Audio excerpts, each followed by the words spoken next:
What's going on, people? We are Tottenham TV here, back here for another update for you guys. A few updates from Fabrizio Romano and a bit of loan watch for you and a few other bits and pieces as well. So let's get straight into it. Let's start off with the Romano quotes, and let's start off with the Romano quotes about Harry Kane. And he says, at the moment, Harry Kane has never asked to leave Tottenham, contrary to a couple of reports that were released the last couple of weeks. From Spanish publications. Yeah, and then he goes on to say he knows that Tottenham are preparing to offer a new contract to him if he stays in the summer. So, yeah, good news, I guess. I mean, it's nothing that we don't expect. I think Kane always said if he doesn't see the team improving, then if he does see the team improving, he's not gonna leave. At the moment, it's hard to see that fact. But I'm guessing he's reserving judgment till the end of the season, before asking to leave. I think it would be silly if he asked to leave now, like mid-season. It's not in Kane's character to do something like that, I don't think. And it doesn't surprise me. But whether he signs a new contract in the summer remains to be seen. We'll see about that. Yeah, and it also brings the question, like, who's got the money right now to spend 100 to 150 million on Harry Kane? Yeah, in this current market, it's very hard to see who does, except for maybe like Man City, Man United. Man City, PSG. But even then, they've got some high value players on their books, high paid players, and I don't know if they can afford to have Neymar, Mbappe, and Kane all in the lineup. Maybe they can, I don't know. But like Barca, I know they definitely can't. Madrid are struggling a bit for money as well. Juventus, apparently need to sell before they can buy. So it's tough to see where he can go. And if Spurs can give him what he wants in terms of ambition, then I'm sure he would love to stay here. At the moment, it's not looking like that. But we have to keep believing in Jose. I think that's the key here. I agree with you. But let's go on to some more from Fabrizio Romano, this time on Sven Botman. And he says, Sven Botman will certainly be a key player for the summer transfers, but there's still no agreement with any English club as of today. His agent went on and said Tottenham and Liverpool were interested in January, but never came close to agreeing a deal with Lille. So at least we're looking at top centre-back options. Yeah, apparently he's having a great season with Lille at the moment, and they're sitting pretty near the top of the La Liga. They're top of La Liga, and apparently he's having a great season. He's also a left-footed centre-back as well, which we need, because whoever we play at the moment, whether it be Dyer, Sanchez, Rodon, they don't look entirely comfortable there. And we need someone who can fill in that void. At least we're looking at him, but yeah, it doesn't sound like we're ever seriously going to come in for him in January. With Liverpool signing two centre-backs in the January transfer window, I know they weren't like top centre-backs, but does that give us a bit of an edge over them in terms of they've kind of packed out their squad with centre-backs now? Well, look, they've got Van Dijk and Gomez and Matip to come back at the end of the season, so I can't see... So look, obviously they're not going to have the same injury problems they did this season, next season also. But those two centre-backs they signed, Ben Davis, they signed him permanently. But I'm pretty sure Kabak was only on loan with an option to buy. So he remains to be seen whether they're going to exercise that option, and they might not.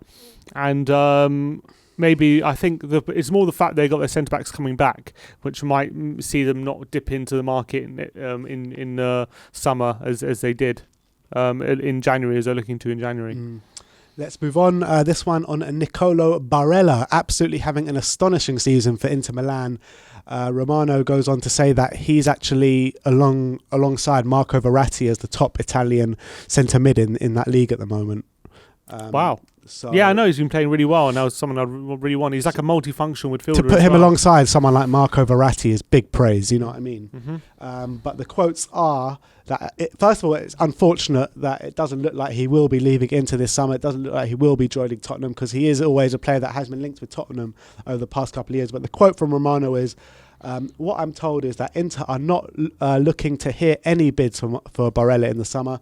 They want to keep the player, as at the moment there is nothing with Tottenham. He will be staying at Inter, and Inter are working on a contract proposal for him to extend the contract in the summer, and I think he'll be staying at Inter next season, so it will be very, very difficult for Tottenham to get hold of Barella. Yeah, I was always going to be an unlikely deal, and as well with Inter coming back in, top of the league. Yeah, the top of the league, so they're challenging for big things, and they know, like, it looks like that Inter Milan, who were in struggling in Europa League and stuff, it looks like they're getting back to those days where they were challenging at the top end of the Serie A after a long hiatus out of the loop, really, in terms of challenging. So it won't be as easy to kind of convince players to leave that situation to come to Spurs, especially if we're in a situation where if we're not good, we don't have Champions League football or whatnot. So it was never going to be easy for Barela to come, and we're not in the strongest positions at the moment. So I never really saw that happening. So it doesn't surprise me that. Do you feel that maybe once Juve get their act together and start winning the league again and start challenging for the league again, that it could be a better option for us to get someone like Barela? Or do you think it doesn't really make too much of a difference? We need to concentrate on ourselves, really. If we're challenging near the top, then we're a much more attractive team to be at the moment. We need Champions League football to attract players because we don't pay the wages of Chelsea, City, United or Liverpool. We don't pay those wages. We pay good wages compared to the rest of Europe, but compared to Premier League teams, we don't. So what we need to separate us is Champions League football. And if we don't have that, then it's a lot harder to attract players. All right, let's move on. The RB Leipzig director has come out. He's talking about the Tottenham links with Julian Nagelsmann, and he says, when you do a good job, you arouse desire, but Julian feels comfortable because he has everything he needs. I see no reason for him to switch, especially as he has a valid contract. Yeah. I mean, to be honest, I'm sick and tired of this manager talk anyway. I put my full faith in Jose Mourinho, and I don't think you can talk about another manager until at least the end of the season, at least. Yeah, I mean, it's pointless. It is pointless. At this point, you have to give Jose till the end of the season to see if he can turn it around. I understand at the moment you could argue he's failing, and I can completely understand that point of view with where we are in the league. But you can't say he's failed until we've seen the job through. And at the end of the season, that's when we can assess.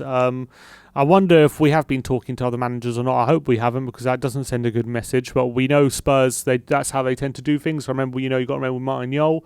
We were speaking to Ramos really early in the season, even before, well before, like a few weeks before he got sacked. You could probably argue the case that we might have been speaking to Mourinho.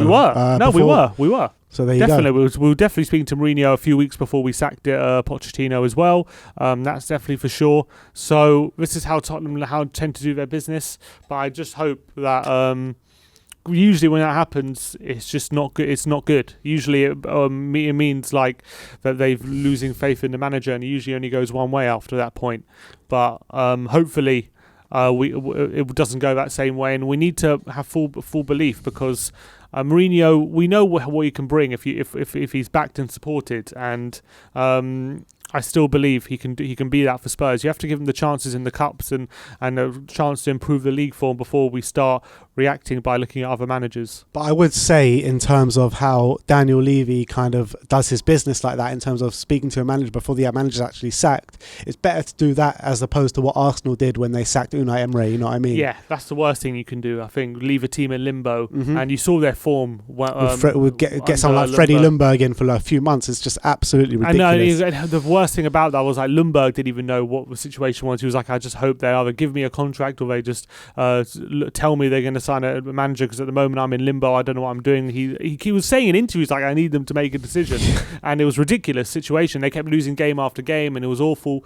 And that's the worst situation you can do. So I was happy when Levy decided I wasn't happy he sacked Poch, but I was happy he was very decisive, because the next morning we had a new manager. Mourinho was in the door, and that's what I was happy about. And it's better to do that than leave your side in limbo, that's for sure. But I don't like when he starts undermining the manager early and talking to other managers and sounding out whether they'll be interested in that, or because it kind of shows you don't support the manager anymore. And I don't like that either. But who knows if he's actually been talking to Nagelsmann, but given previous, it wouldn't surprise me. Let's move on. Tottenham have become the 9th different team to score over 100 goals in the Europa League. Only 2 teams have done it quicker than us. Do you know those 2 teams? No. You want to have a guess? Teams who have got 100 goals quicker than Spurs in Europa League. Atletico Madrid? No. Porto? No. I thought you would get this one, to be fair. Benfica? I'll tell you. Benfica is one. Benfica. The other one is obvious. The other one's obvious? Yeah. Sevilla. Yeah, exactly. So Benfica did it in 53 games, Sevilla did it in 55 games, and we did it in 56 games. So there you have it, the 3rd quickest team to reach 100 goals in the Europa League. Now let's move on to a bit of loan watch. Let's talk about Ollie Skipp, as the other night he played 90 minutes as Norwich top of the league with 7 points clear at the top after beating Birmingham away from home 3-1, with Ollie Skipp finally getting on the score sheet, getting his first goal for Norwich in the 95th minute with a nice break, counter-attack as the ball was squared and Ollie Skipp had an open goal to hit the ball into the net. I mean, Ollie Skipp is just going from strength to strength in the Championship, isn't he? Yeah, and a great way to round off a great win, and they're now, 7 points clear 7 points clear, yeah. At the top of the Championship, and he's just getting rave reviews week after week, and that was his first goal. Good for, obviously it's not his role to get goals and assists, but I'm sure it boosts his confidence even more. And again, I think he got man of the match, and they're loving him over there, and he's having a great load spell. Yeah. I don't think he actually got man of the match in this game. I think this was one of the only ones he didn't get man of the match. Sorry. Yeah, sorry. When I saw the Norwich tweeted him out, but it was because he scored, not because he man. Usually I see him tweet out. Yeah. They do that every single week. Yeah. This is probably one of the only ones where he didn't. Well, funny because he scored a goal. But let's move on. Jack Clarke. We didn't add him into the loan watch last time, but we'll add him in this time. As Stoke lost 2-0 to Barnsley away at Barnsley. Jack Clarke only managed to make 17 minutes on the pitch, and his last 4 games he's only managed around 15 to 20 minutes on the pitch each game, and he's been relegated to the bench. So it's not looking good for Jack Clarke at the moment. I thought he had a good start to his career. The fans were raving about him. But look, we'll see at the moment. Still early days. It's very early days, but hopefully he can get back in the team. But that's a shame that if he's out of the team at the moment, because I thought he was going to get some real game time there, and hopefully he can start getting starts again. All right, and last but not least, Harvey White made his first start for Portsmouth yesterday or 2 days ago in a 1-0 win away at Oxford, and he got the only goal of the game. Absolutely brilliant goal. Yeah, the cross comes in and a header from just inside in the area, rocket header into the top corner. And we saw Harvey White's qualities in the game against Marine, and we've seen it in pre-season, what have you.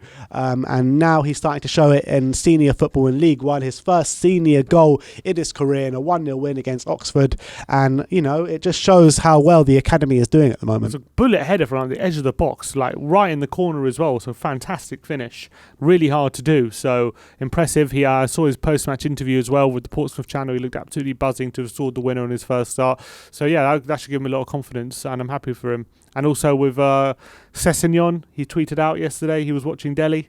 Oh, did he? I didn't see that. Yeah, he was watching Delhi. He was like, "Yeah, Delhi." Goal. And also, there is actually some breaking news as we're doing this video. What I'm reading is apparently UEFA, looking at the Euros in the summer, apparently UEFA now are looking to host the Euros in one country as opposed to all over Europe. Oh, really? And apparently, right now, England is very likely to be hosting the Euros in the summer.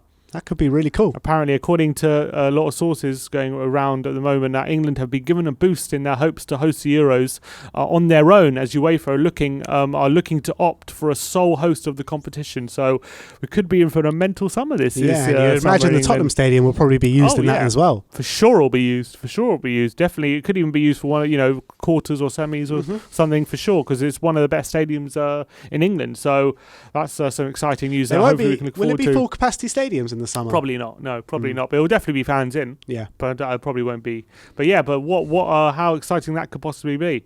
Yeah, I mean, yeah, for even sure. Here, some other journalist, Palermi, I know he's sometimes not reliable, but he says Euro 2021 very likely to be played solely in England, as UEFA opting for one host country. Decision expected within before mid-April, so still a bit of time, but looks like England being very seriously considered. And we all know, sense. Yeah, look, we haven't hosted a country tournament since '96. Yeah, and everyone knows that we're ready. We can host a tournament tomorrow if we wanted to, with all the stadiums we have in place. So we're the most well-equipped country in the world, probably. Yeah, so let's get it done, man. I would love a tournament here. Absolutely love it.